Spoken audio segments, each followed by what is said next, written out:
Board और CBSE उनको अपना बोर्ड ही लगता मेरा 11 को इतना फोकस नहीं करते जितना इनडायरेक्टली किसी को इतना मत चढ़ाओ, ना इंसान हो ना ही बोर्ड एग्जाम हो, उसको हमेशा नीचे रखो, चीजें हमेशा कह रहेगी आपकी बैलेंस कर रहे बच्चे बहुत परेशान है कि 3 दिन में हम अकाउंट्स कैसे करेंगे सर 3 दिन में अकाउंट तो रेयर है कि कोई पूरे सॉल्व कर सके। Hello my dear student, welcome back to my video. My name is Aamir from A1 coaching. और बेटा आप लोगों से मैंने प्रॉमिस किया था कि आप लोगों का बोर्ड एग्जाम तक मैं लास्ट तक साथ नहीं छोड़ूंगा, तो उस प्रॉमिस को मैं फर्स्ट स्टेप लेके आया हूं आप लोगों के लिए। स्पेशली दिलमान सर को हमने अपने यहाँ बुलाया है अपने फर्स्ट एपिसोड में, जहां पर हम लोग डिस्कशन करने वाले हैं कि बोर्ड एग्जाम में कौन कौन सी स्ट्रेटेजी फॉलो करनी चाहिए, बच्चे अगर वीक हो रहे तो क्या, बहुत सारी स्ट्रेटेजी। तो गिलवान सर स्पेशली, जो कि किसी भी इंट्रोड्यूसिंग को जरूरत नहीं है, बट मैं आपको बता दूं इलाहाबाद यूनिवर्सिटी से इन्होंने बीकॉम किया, एमकॉम किया, नेट जीआरएफ किया, नेट जीआरएफ ऑलरेडी क्वालिफाइड है। जमुना वैली स्कूल में एक बहुत ही रिस्पेक्टेड टीचर्स है, जहां पर ये अकाउंटेंसी और इकोनॉमिक्स देखते हैं, और हमारे यहाँ कोचिंग में भी ये मेरा साथ देते हैं, जहां पर ये बीकॉम वालों को अकाउंट्स देखते हैं और साथ ही साथ 11th और 12th में भी कॉमर्स देखते हैं। तो one of the greatest teacher Allahabad के आते हैं, और इनकी टिप्स, इनके क्वेश्चंस आप लोगों के लिए बोर्ड एग्जाम में बहुत ही ज्यादा इंपॉर्टेंट हो सकते हैं। उसके अलावा आपके आमिर सर तो आप लोगों के साथ है ही, तो आज हम लोग डिस्कशन करेंगे, और आप लोगों के लिए स्पेशली वीडियो को पूरा देखना, ताकि आप लोगों को एक इंपॉर्टेंट टिप्स मिल सके कि आप लोगों को क्या करना चाहिए और क्या नहीं करना चाहिए बोर्ड एग्जाम से रिलेटेड। तो सबसे पहले वेलकम करते हैं गिलमान सर का। गिलमान सर, आपका वेलकम है। सबसे पहले आप कुछ कहना चाहेंगे बच्चों को?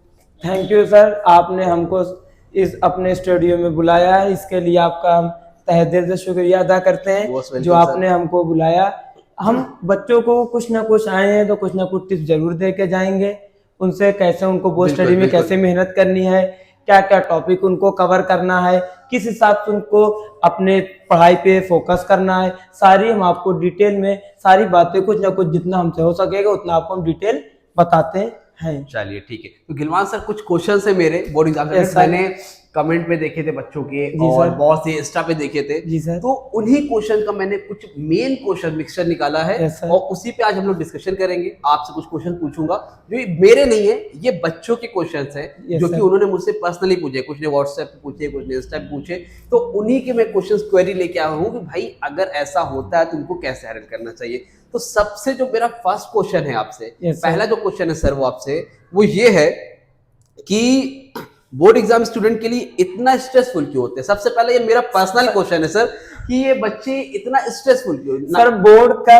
सबसे पहली चीज तो बच्चे बोर्ड का नाम ही सुन के दिमाग में बैठ जाता है बोर्ड है मेरा, जबकि बच्चे यही सुन के बोर्ड है मेरा, वो कुछ और नहीं, उनको यही लगता है मेरा बोर्ड के आगे उनको सोचता नहीं कि बोर्ड आईसीएसई बोर्ड और सीबीएसई उनको अपना बोर्ड ही लगता मेरा 11 को इतना फोकस नहीं करते जितना 12th में मेरा बोर्ड है। क्योंकि सर उनको घर में भी यही उनका प्रेशर, कोचिंग में, उनके फैमिली में, उनके फ्रेंड सर्कल जितने होते, इस बार तुम्हारा बोर्ड है, तो बच्चे को लगता है कि हमारा यही कैरियर है, क्योंकि उनको लगता है उनको ग्रेजुएशन तो नहीं, जबकि सर 12 का मार्क्स उतना उनके लिए इंपॉर्टेंस नहीं है जितना उनका ग्रेजुएशन का मार्क्स है। सिर्फ यहाँ से उनका ये डिसाइड होगा कि वो कोई भी एग्जाम आगे जो भी नीट का, जेई का हो गया, सीयूटी का हो गया, या सीए बनना चाहते हैं, सीएस, सिर्फ उनको यहाँ पे पासिंग परसेंटेज होना चाहिए, उनका मार्क्स से नहीं डिसाइड होगा उनका कैरियर। उन्होंने कितनी अपनी एजुकेशन गेन की, कितना उनको नॉलेज हुआ इससे, ये नहीं कि सिर्फ हमने बच्चे बोर्ड तो बोर्ड सिर्फ रटना शुरू कर देंगे, सिर्फ ये टॉपिक है, इससे बोर्ड से स्ट्रेस से नहीं होने का। आप पढ़ाई भी करिए, पढ़ाई के साथ साथ आप अपने स्ट्रेस को कम करिए, क्योंकि अगर आप पढ़ाई के अपना स्ट्रेस रखेंगे, आपका बोर्ड यही सोच के आपका मार्क्स ऊपर जाने के बजाय आपका मार्क्स बिलो हो जाएगा। आप ये कह रहे हैं, एक तरह से सर ये कहना चाह रहे हैं कि माइंड में आपने बोर्ड को, हाँ बोर्ड उतार दीजिए, बोर्ड एकदम से बोर्ड आपने एकदम रख लिया है। सर बोर्ड की वजह से पढ़ाई, जब आप कोई चीज होता है किसी दबाव में आके करते हैं, अच्छा करने के बजाय आप उसको और खराब कर देते हैं। तो इन लोगों की लैंग्वेज में अगर मैं बोलूं तो जैसे कोई होता है आप लोग की लाइफ में, तो आप उसको बहुत ऊपर चढ़ा लेते हो, और ऊपर चढ़ा लेते हो तो आपके ऊपर चढ़ जाता है। हाँ। उसको आप नीचे ही रखो तो वो कंट्रोल में भी रहेगा और चीजें इतनी ज्यादा दिक्कत नहीं होने पाएगी। क्योंकि सर जब आदमी होता है, हम लोग भी अपने टाइम में था, बोर्ड होता है, क्योंकि फैमिली प्रेशर भी होता है, फैमिली प्रेशर भी होता है, फ्रेंड सर्कल भी होते हैं, स्कूल के टीचर तुम्हारा बोर्ड है, तो बच्चा सोचता है हमारा बोर्ड है, तो बोर्ड में मार्क्स गेन करने के चक्कर में वो आखिरी में इस पोजीशन में पहुंच जाता है, उसको लगता है मेरा ये भी टॉपिक लेफ्ट आउट हुआ, वो भी टॉपिक लेफ्ट आउट हुआ। लेकिन अब तो जनवरी स्टार्ट हो गई, तो मतलब अब उसके बाद इतना टाइम तो है नहीं सर, अब उसने जितना पढ़ लिया है उसको अपना डेली रिवीजन करे, साथ ही साथ अब फोकस करे जो जो मेन चैप्टर्स हैं, जो स्कोरिंग चैप्टर्स हैं। जैसे अकाउंट में बात करें, कैश फ्लो स्कोरिंग चैप्टर्स है, कैश फ्लो के अलावा एडमिशन आता है, कैश अकाउंटिंग रेशियो, अगर उसकी थोड़ा ट्रिक्स लगाना चाहता है, रीजनिंग स्ट्रेंथ अच्छी है तो अकाउंटिंग रेशियो कर ले। तो ये जो सर की चीजों में मैं आपकी लैंग्वेज में ऐड करता हूँ सर, मैं इनको मजाक मजाक में कहता रहता हूँ कि भाई जो आप लोगों को चीजों को बढ़ाते हो ना, लोगों को अपनी लाइफ में लेके आते हो और इतना ज्यादा प्रायोरिटी दे रखते प्रायोरिटी आप दे के रखते हो, तो फिर वहां पर क्या होता है, एकदम हाई चले जाते हो। उसको बराबर रखो, चीजें अपने आप मेंटेन रहेगी, आपको ना प्रेशर होगा ना आपको टेंशन होगी। समझ में आ रही बात? तो इनडायरेक्टली आपकी लैंग्वेज में समझा रहा हूँ, आप लोग को मुस्कुराहट आ रही हुई चेहरे पे, बट इनडायरेक्टली किसी को इतना मत चढ़ाओ, ना इंसान हो ना ही बोर्ड एग्जाम हो, उसको हमेशा नीचे रखो, चीजें हमेशा क्या रहेगी आपकी बैलेंस रहेगी। गिलवान सर, तो आप दूसरा क्वेश्चन है, दूसरा बच्चों ने बहुत पूछा कि बोर्ड एग्जाम प्रिपरेशन में hard work versus smart work का रियल मीनिंग क्या है। लोग बोलते तो है कि हार्ड वर्क और स्मार्ट वर्क, बट एक्चुअल में what is the difference between hard work and smart work, आप बताना चाहेंगे? सर हार्ड वर्क और स्मार्ट वर्क है तो दोनों दूर दूर, लेकिन दोनों का आपस में एक इंटरकनेक्शन है, दोनों हार्ड वर्क और स्मार्ट वर्क। हार्ड वर्क ये होता है कि बच्चा दिन रात 24 घंटे में 16 घंटा पढ़ाई कर रहा है, हार्ड वर्क। लेकिन 16 घंटे पढ़ाई कर रहे, लेकिन आखिरी में आप उससे पूछे क्या हुआ, सर मेरा एक क्वेश्चन भी नहीं सॉल्व हुआ। लेकिन वह स्मार्ट वर्क से, स्मार्ट वर्क से अगर वो कर रहा है, पढ़ रहा है सिर्फ 4 घंटे, लेकिन अपने स्ट्रेटेजी के हिसाब से पढ़ रहा है कि मुझे इस सब्जेक्ट को इतना टाइम देना, इस सब्जेक्ट को इतना टाइम देना, स्मार्ट वर्क से कि मुझे इससे ज्यादा इस सब्जेक्ट पे, इस चैप्टर को इस दिन रिवीजन करना है, इस चैप्टर को इस दिन करना है। जी। लेकिन अगर यही वो दोनों काम, कुछ तो होता सर बच्चों की मेंटालिटी के भी ऊपर डिपेंड करता है। कुछ बच्चे बहुत ज्यादा मेहनत करते हैं, हार्ड वर्क करते हैं, लेकिन तो भी उनके उस दिमाग का कहना नहीं चाहिए, लेकिन कुछ बच्चे को होते हैं, आपने भी देखा होगा, मेंटली थोड़ा दिमाग से थोड़ा लो होते हैं, लेकिन वो बेचारे 16 घंटे पढ़ते हैं। कुछ बच्चे मेंटली बहुत हाई होता है उनका दिमाग, वो 4 घंटे पढ़ते हैं तो भी उनसे ज्यादा हो जाते हैं। लेकिन हार्ड वर्क तो इनको करना ही करना पड़ेगा, साथ में स्मार्ट वर्क इसलिए करना पड़ेगा। स्मार्ट वर्क ये होता है कि अपने कम से कम टाइम में ज्यादा से ज्यादा स्टडी कर सके। हार्ड वर्क तो सर जो ये है कि वो 8 घंटे बैठ के पढ़ रहे हैं, अब उनके पास बहुत टाइम, लेकिन अब हार्ड वर्क का टाइम नहीं है। अब उनके पास हार्ड वर्क तो ही करें, लेकिन साथ में स्मार्ट वर्क भी लगाएं कि अपना नोट बनाना शुरू करें, किस चैप्टर से हमको ज्यादा स्कोरिंग है, अपना खुद की नोट्स बनाए, सिर्फ टीचर के ऊपर नहीं डिपेंड हो, अपनी खुद भी स्ट्रेटेजी बना ले, मुझे इस चैप्टर को इस तरह पढ़ना है, ये इसका फॉर्मूला है, ये इसकी ट्रिक्स है। इसको बोलेंगे स्मार्ट वर्क। हार्ड वर्क तो हो गया कि आपने सिर्फ रटना शुरू कर दिया, रट्टा मारना शुरू कर दिया, क्वेश्चन पूरे लगाने शुरू कर दिए। आप उन क्वेश्चन देखिए, ये क्वेश्चन इससे मैच कर रहा है, ठीक है, अब इसको ओरल देख लिया, हमने सारे क्वेश्चन रीड कर लिए, ठीक है ये इससे है। ओके, तो सर स्मार्ट वर्क से रिलेटेड मुझे एक चीज याद आई, मैं बच्चों को बता दूं कि आप लोगों के लिए 15 डेज स्ट्रेटजी में लेके आने वाला हूं इसी जनवरी के मंथ में, जिसमें आप स्मार्ट वर्क करोगे। आपके जो चैप्टर्स 1 आवर में होते हैं, 1 आवर में जो होते हैं इंपॉर्टेंट क्वेश्चन दूंगा मैं, इनको वो चैप्टर्स में 15 मिनट्स में, जो 1 घंटे में होते हैं, वो 10 से 15 मिनट के अंदर कंप्लीट करवा के दूंगा। ये मैंने अपने लिए एक माइंड मैप बनवाया है, जो कि बहुत सही है। तो ये स्कीम आपकी, ताकि इन लोगों की बच्चों की हेल्प हो सके। 15 डेज 25 डेज स्ट्रेटजी कितनी होती है, उसमें लोग रिवीजन करना शुरू करते हैं, ठीक है। और सर ये तो ठीक है, और आपसे एक चीज मैं पूछना चाहूंगा, सबसे जो बड़ी प्रॉब्लम इस बार आ रही है, मैंने देखा लास्ट 4-5 साल के पेपर है, जो 21 और 22, 23, 24, 25 हो, वहां पर अकाउंट्स के पेपर में अक्सर सर गैप था, 10 दिन का, 15 दिन का, 20 दिन का। हाँ, इस बार सर सिर्फ 3 दिन का गैप है, और ये बहुत ज्यादा यूट्यूब पे मैं देख रहा हूँ, टीचर्स भी है बता रहे, हेल्प कर रहे हैं, बच्चे बहुत परेशान है कि 3 दिन में हम अकाउंट्स कैसे करेंगे सर? 3 दिन में अकाउंट तो रेयर है कि कोई पूरे सॉल्व कर सके, लेकिन 3 दिन में अगर जो पढ़ने वाले बच्चे वो 3 दिन, उनके लिए तो टाइम फिर भी बहुत कम है, क्योंकि ना पढ़ने वाले जो 3 दिन कुछ है नहीं, जो पढ़ने वाले बच्चे हैं, क्योंकि हमारी 2 वॉल्यूम 2 है, अगर आप पर चैप्टर देखेंगे पर क्वेश्चन में अगर ओवरऑल एवरेज देखेंगे 80 क्वेश्चन से कम तो है नहीं अटकी। हर चैप्टर में पर चैप्टर 80 क्वेश्चन है ही हमारे जी। अगर पर चैप्टर से अगर 80 क्वेश्चन लगाने बैठते भी हैं 80 क्वेश्चन ये तो है नहीं कि 2 मिनट में सॉल्व होते हैं। कम से कम अगर ओवरऑल नॉर्मल स्टूडेंट माने तो भी कम से कम एक क्वेश्चन में उसको 15 से 20 मिनट लेना है 15 से 20 मिनट। ये बता दे तो सर इसमें इस 3 दिन में अपनी एक स्ट्रेटेजी बनाया होगा पहले से ही, एक स्ट्रेटेजी बना ले कि मुझे इस 3 डेज में जो हमारे स्कोरिंग चैप्टर्स हैं उन चैप्टर्स का हम पहले रिवीजन करेंगे, सारे सिलेक्टेड चैप्टर्स जो चैप्टर्स में सारे पॉइंट कवर कर रहे हो। जैसे कुछ चैप्टर आपने जिस चैप्टर को आपने सिलेक्ट किया, अपना एडमिशन हो गया, इसके अलावा एडमिशन के अलावा आपने डिसोल्यूशन सिलेक्ट किया था, कैश फ्लो सिलेक्ट किया है अकाउंट्स में, अकाउंटिंग रेशियो सिलेक्ट किया, फंडामेंटल, ये सारे चैप्टर जो हमने नाम लिए काफी स्कोरिंग है। इसके अगर आप पर 80 क्वेश्चन तो हम नहीं लगा सकते, लेकिन अगर आप 5-6 क्वेश्चन स्टार्टिंग लगा लिया, 5-6 क्वेश्चन मिड के लगा लिया, 5-6 क्वेश्चन आपने लास्ट के लगा लिया, तो ओवरऑल अगर आप 15 क्वेश्चन लगाते हैं पर डे, आप 3-4 घंटे तो देंगे कम से कम। बिल्कुल। तो पर डे 3-4 अगर आप ओवरऑल अगर 15 क्वेश्चन लगा लेंगे तो 15 क्वेश्चन से आपका 90% 95% चीजें तो ऑटोमेटिक कवर हो ही जाएंगी। लेकिन अगर जो बच्चा अभी भी अकाउंट नहीं पढ़ रहा है तो वो तो 3 दिन में नहीं कर पाएगा। वो सर रेयर, वो इम्पॉसिबल है, वो पहला चैप्टर नहीं कर पाएगा। फंडामेंटल की जहां बात है, क्योंकि फंडामेंटल में 3 पोर्शन होते हैं, एक नॉर्मल पीएल प्रिपरेशन है, फिर एक गारंटी पोर्शन, फिर एक एडजस्टमेंट पोर्शन। वही नहीं क्लियर कर पाएगा 3 दिन में तो बाकी तो एडमिशन, रिटायरमेंट, डिसोल्यूशन की बात ही नहीं होती। वॉल्यूम 2 तो दूर दूर तक कोई नाता ही नहीं। समझ रहे हैं आप लोग कि नहीं समझ रहे हैं? देख वॉल्यूम 2 का दूर नाता ही नहीं रहेगा। मैं हमेशा कहता हूँ, शायद आपकी बात सुन ले लोग, कि भैया अकाउंट्स में चीजें नहीं हो पाती है, तो गिलमान सर भी कह रहे हैं कि अगर आप अभी भी नहीं पढ़ रहे हो और सोच रहे हो कि लास्ट के डेज में पढ़ लेंगे, ये एक बात और कर, लास्ट डे में तो कभी आपने पूछा था स्ट्रेस, लास्ट डे में तो इनका स्ट्रेस मेरा अकाउंट पेपर है, मेरा अकाउंट पेपर, उसकी वजह से इनका दिमाग और नहीं इतना ओपन होगा। क्योंकि जब कोई चीज का अपने का बर्डन होता है ना, आदमी एग्जाम हॉल में बैठने जाता है, एग्जाम देने से पहले सोचता रहता है पता नहीं कैसे क्वेश्चन पेपर होगा, तो स्ट्रेस में सोचेगा ये भी पढ़ ले, ये भी पढ़ ले, ये भी पढ़ ले, क्या क्या एक ऐसा 3 दिन बीत जाएगा, उसको पता नहीं चलेगा हमने क्या पढ़ा इसमें। तो सिर्फ उसमें सर पढ़ना तो दूर की बात है, उसमें आप कोई चीज नया टॉपिक पढ़ ही नहीं सकते, सिर्फ आप रिवीजन भी सारा नहीं कर सकते।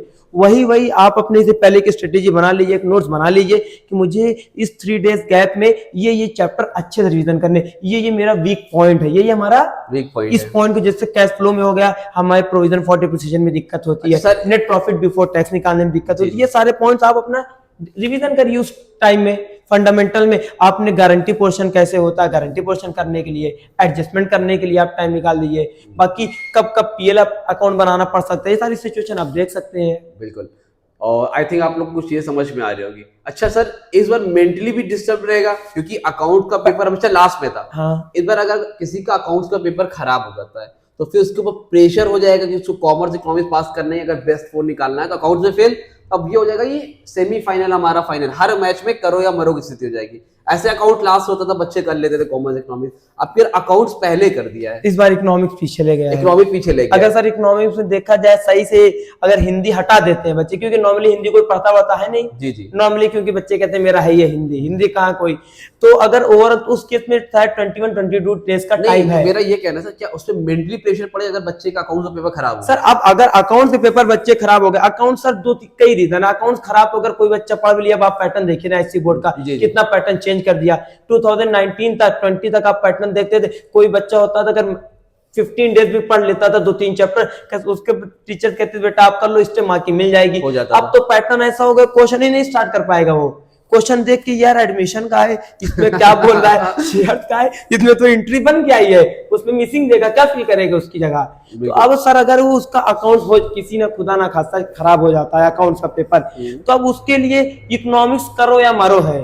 इकोनॉमिक्स पेपर इतना इजी भी नहीं है सर, क्योंकि इकोनॉमिक्स में न्यूमेरिकल भी है, ग्राफ भी है, और सारे क्वेश्चन केस बेस भी है। सारे क्वेश्चन, कॉमर्स हो या इकोनॉमिक्स हो सर, सारे क्वेश्चन केस स्टडी बेस है। किस पे बेस्ड है? सारे क्वेश्चन केस स्टडी बेस है। अगर आप इकोनॉमिक्स में सबसे पहले चीज है ग्राफ भी नॉर्मल बच्चे नहीं कर सकते, क्योंकि ग्राफ वही करेंगे जो साल भर पढ़े हैं। बिल्कुल, 3-4 चैप्टर आपके, 2 चैप्टर तो आपके न्यूमेरिकल नॉर्मली है, एक अपन जैसे method of measuring national income है, और एक कॉस्ट ऑफ रेवेन्यू न्यूमेरिकल। क्या ये अगर अभी एक्टिव हो जाए तो क्या अभी कर सकते हैं? सर अभी 1 महीने टाइम, जैसे आपने कहा आप 1 महीने का क्रैश कोर्स स्टार्ट करने वाले, तो अभी भी अगर ये पढ़ लेंगे तो नॉर्मली क्रैश कोर्स में क्या होता है, जो मेन टॉपिक होता है टीचर उसको, ये तो नहीं सारे, लेकिन जो टॉपिक एक्सपेक्टेड होते हैं, जो टीचर को आपको आइडिया है, माशाल्लाह आप 8-9 साल से पढ़ा रहे, एक्सपीरियंस है आपको, तो एक आइडिया हो जाता है टीचर्स को, हाँ ये टॉपिक मेन है, इस टॉपिक मेन टॉपिक को आप उस हिसाब से इनकी स्ट्रेटेजी अपनाएंगे, वही हिसाब से आप इनको पढ़ाएंगे, अभी भी कवर हो सकता है टॉपिक। अच्छा, आप लोगों के लिए एक चीज है, डिस्क्रिप्शन में मैंने दे दिया है, आप जाके अरिहंत की बुक है चैप्टर वाइज, और या उसवाल की मैं दे रहा हूँ, उसको जरूर से परचेस कर लो। बुक से लगाने के बाद वो क्वेश्चन जो 21, 22, 23, 24, 25 में उसको लगाओ, ना कि जो 2010 से 2020 में है उस बुक को खरीदो, चैप्टर वाइज लगाओ सर, और वो बहुत ज्यादा इंपॉर्टेंट इनके लिए हो सकता है, क्योंकि वो लेटेस्ट पैटर्न के अकॉर्डिंग है सर, लेटेस्ट पैटर्न, और एक इनको आइडिया भी लग जाएगा, क्योंकि आप इनको गाइड करेंगे और ये अपने हिसाब से देखेंगे, अच्छा ये क्वेश्चन इस टाइप का आया है, ये क्वेश्चन इस टाइप से भी बन सकता है, तो एक इनका दिमाग ओपन हो जाएगा। और सर एक चीज, ये तो ठीक है, बहुत बढ़िया है, लेकिन सर कॉमर्स के चैप्टर में बच्चों के क्वेश्चंस आ रहे थे कि केस स्टडी कैसे अटेम्प्ट करें, केस स्टडी के लिए हमें किस तरह से सर केस स्टडी के लिए इनको कीवर्ड करना पड़ेगा, कीवर्ड्स होते हैं मेन कीवर्ड, जैसे आपको एक एग्जांपल देते हैं मैनेजमेंट का, मैनेजमेंट में एक आता है, management is applicable at school, college, hospital, profit organisation, non profit organisation, हर जगह एप्लीकेबल है, तो इसका कोड वर्ड क्या है, यूनिवर्सल। तो इनको कोड वर्ड, जैसे मैनेजमेंट के बहुत सारे चैप्टर, आप उनको कोड वर्ड से ही पढ़ना शुरू कर दें जी। यूनिट, जैसे यूनिटी ऑफ डायरेक्शन हो गया जी, स्केलर चैन हो गया, ये सारे में कोड वर्ड होता है। अगर ये चैप्टर्स पढ़े सारे, लेकिन रीड करें, रीड के बाद अपने नोट्स में उस कोड वर्ड, अगर कोड वर्ड से पढ़ना शुरू करेंगे तो ये कोड वर्ड से चैप्टर्स को कैच इजी कर लेंगे, अच्छा इस चैप्टर का है जी जी, कोड वर्ड से अगर जितना ये पढ़ना स्टार्ट करेंगे, क्योंकि सर पूरी बुक इस लैंग्वेज ये दिमाग में अपने बैठा नहीं सकते किस चैप्टर क्या है, तो हर पॉइंट में, हर फीचर में, हर ऑब्जेक्टिव में एक कोड वर्ड होता है, उस कोड वर्ड से ये पूरे चैप्टर्स को कवर कर लेंगे। अच्छा, जैसे मैंने एग्जांपल दिया, यूनिवर्सल है, डायनेमिक, चेंजेबल। अब एग्जाम में आ गया बिजनेस इन्वायरमेंट को, पहले जैसे एक एग्जांपल आपको बताना चाहेंगे, जैसे बिजनेस इन्वायरमेंट का एक चैप्टर है, वहां एक केस स्टडी इस तरह बन सकता है कि ये बताइए कि पहले लोग जो होता था फोटो कॉपी उसका यूज करते थे, कार्बन कॉपी का, कोई चीज कॉपी करने के लिए कार्बन कॉपी का यूज करते थे, अब उसकी जगह आ गया है फोटोस्टेट मशीन। ये किसका एग्जाम्पल है, किस वजह से चेंज आया, टेक्नोलॉजी की वजह से चेंज आया, टेक्नोलॉजी का एग्जाम्पल है। इस तरह कोडवर्ड से याद करें, एग्जाम्पल से याद करें, इनके इसकी वजह से इनके दिमाग में चीजें बैठना शुरू हो जाएगी। कोड सर, कोडवर्ड जो चीजें सर बता रहे हैं उसको आप लोग नोट करते चले भाई, ठीक है, ये नहीं हो कि बाद में आप भूल जाओ, ठीक है, इसको नोट करो और ज्यादा वीडियोस देखने से जगह पढ़ाई पे ध्यान दो, ठीक है, ठीक है। और सर ये है कि अगर पेपर खराब हो जाए तो नेक्स्ट एग्जाम कैसे हैंडल करना चाहिए? सर ये तो फिर एक अलग लेवल का है इनका।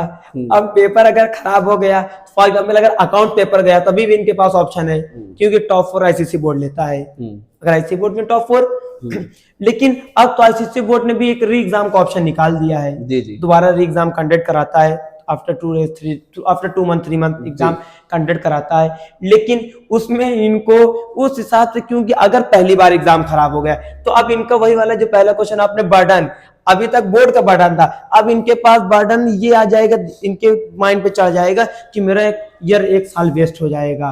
अब उस बार तो उस हिसाब से फिर ये पढ़ाई करेंगे सर, तो उस केस में कुछ सिलेक्टेड बच्चे होते हैं जो री एग्जाम में तो क्लियर कर लेते हैं, लेकिन री एग्जाम में अगर उनका लक चांस अगर लग जाता है कोई ना कोई वजह से, सबको पास नहीं करते, तो सर हर एक को पास नहीं करते, फिर उसमें वही बच्चा जो 3 to 4 मार्क्स या लगभग 5 to 6 मार्क्स बिलो से फेल हुआ है, वो वही पास होता है। अगर कोई बच्चा पाया पहली बार एग्जाम में सिर्फ 5 मार्क्स, दोबारा और एग्जाम दे ले जाए जितना, लेकिन उसको 99% चांस है कि पास नहीं होगा।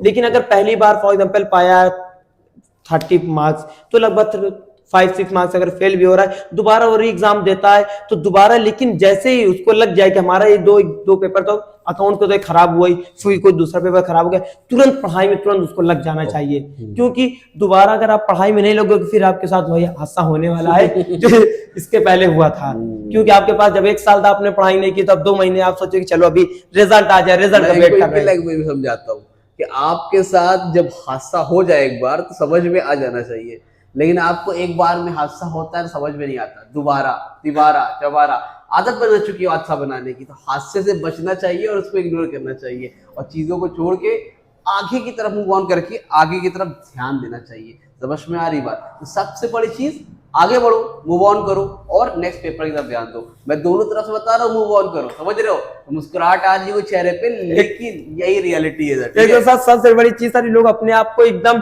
फ्री माइंड से पढ़े, स्ट्रेस बिल्कुल न रखे। बोर्ड क्या है? कुछ नहीं। सिर्फ बोर्ड क्या है? बोर्ड सिर्फ तुम्हारा कोई फ्यूचर थोड़ी जज डिसाइड कर लेगा बोर्ड की आपका बोर्ड मार्क्स। सर हम लोग तो देख रहे हैं आज 10 साल से बोर्ड का मार्क्स कुछ नहीं, कोई मायने नहीं रखता। सिर्फ आपकी नॉलेज मायने रखती है कि आपने कितना गेन किया। बिल्कुल हमें सर ने आप लोग पढ़ाते हैं, आप लोगों ने कितना गेन किया। वो मार्क्स तो कम ज्यादा आते रहते सर, कोई के मार्क्स जज करने थोड़ी कि हम तो मार्क्स ज्यादा पा गए तो आईएएस बन गए, किसके जॉब फिक्स है। मार्क्स से कोई की नहीं डिसाइड किया जा सकता फ्यूचर। तो सर ये तो ठीक है, आपसे एक रैपिड फायर राउंड है लास्ट में, आपको बस यस और नो में आंसर देना है, ठीक है? बिना कुछ सोचे, with in 2 second, 1 second, okay? तो बताइएगा, इसमें ऑल नाइट स्टडी, कुछ बच्चे जो रात में स्टडी करते हैं, करना चाहिए कि नहीं करना चाहिए? नहीं, मेरे हिसाब से नहीं करनी चाहिए। लास्ट 10 डेज में न्यू बुक, नो, नई बुक कभी नहीं सजेशन। केस आंसर लिखना सेफ है कि नहीं है? नहीं, केस आंसर लिखना सही नहीं है। टेंशन लेने से मार्क्स बढ़ते हैं? कभी नहीं। टेंशन लेने से मार्क्स उल्टा घटने शुरू हो जाते हैं। टेंशन लेने से मार्क्स, जैसे आदमी की जिंदगी है, आदमी टेंशन ले ली तो उसके डिप्रेशन होने लगता है, उसके धीरे धीरे माइंड, उसकी लाइफ कम होने लगती है। यही हाल इसमें है। तो ठीक है, तो सर ये तो हमारा रैपिड फायर राउंड था। बस आपसे एक लास्ट में बोलना चाहूंगा कि बच्चों को अभी अपना इंटरव्यू जो हमारा है सो क्लोज करने से पहले मैं बोलना चाहूंगा कि 3 गोल्डन टिप्स देना चाहें आईसी स्टूडेंट को, वो क्या होगी? अगर आप कोई 3 गोल्डन टिप्स देना चाहते हैं तो वो उनके लिए टिप्स क्या होगी? सबसे 3, हम अगर गोल्डन टिप्स आप बात करें तो उनको 3 चीजें कहेंगे। एक तो अगर सबसे पहले अपना खुद का नोट्स बनाना शुरू करे। वो आपने जो पढ़ा है या कहीं से भी कोई से वो पढ़ते हैं तो सबसे पहले अपनी वो नोट्स बनाना शुरू करे। खुद आपने जो पढ़ाया उसको कीवर्ड्स में अपना लिखना शुरू करे, क्योंकि रिवीजन के टाइम में इनको बहुत हेल्प करेगा। जो चीजें इनको लगता है कि हम भूल सकते हैं वो सबको एक कॉपी बना ले, शॉर्ट में पूरा नोट करते चले। और दूसरी बात, इनको डेली जितना पढ़ाते हैं, डेली आधे घंटे 1 घंटे निकाल के उस बैकलॉग को इनको डेली रिवीजन करना। क्योंकि होता क्या है, बच्चे जैसे जैसे आप अहेड एक चैप्टर आगे बढ़ते जाते हैं, पिछला आप देखते जाएंगे तो उनके दिमाग से उतनी चीजें निकलती जाएंगी। बिल्कुल। ये सबसे जरूरी चीज है। कुछ बच्चे पढ़ने बहुत अच्छे होते हैं, लेकिन आखिर में जब बोर्ड आता है तो कहते हैं सर मेरा ये भी नहीं समझ में आ रहा, ये भी नहीं समझ में आ रहा है। सर इस तरह अगर वो अपनाएंगे ये ट्रिक, ये स्ट्रेटेजी, कोई बच्चा आप गौर करिएगा, अगर वो बैकलॉग अपना डेली रिवीजन करता है, डेली हाफ एन आवर निकाल के डेली रिवीजन करता है, ओरली भरे करता हूँ, क्वेश्चन रखा, जैसे अकाउंट की बात करें, क्वेश्चन रखा, अच्छा हमारे सर ने इसका ये सोल्यूशन बताया, देख लिया, थ्योरी निकाला, एक बार अपना देख ले खाली, इससे उसका डेली का डेली वो टॉपिक भूलेगा नहीं। तो मतलब पहला इनको नोट्स बनाना चाहिए और दूसरा डेली रिवीजन करना चाहिए। क्या हो? और तीसरा सर सबसे पहले इनको जो बोर्ड का स्ट्रेस है, दुआ तो सर वो तो है ही है, जो बोर्ड का स्ट्रेस है उसको कम करना चाहिए। और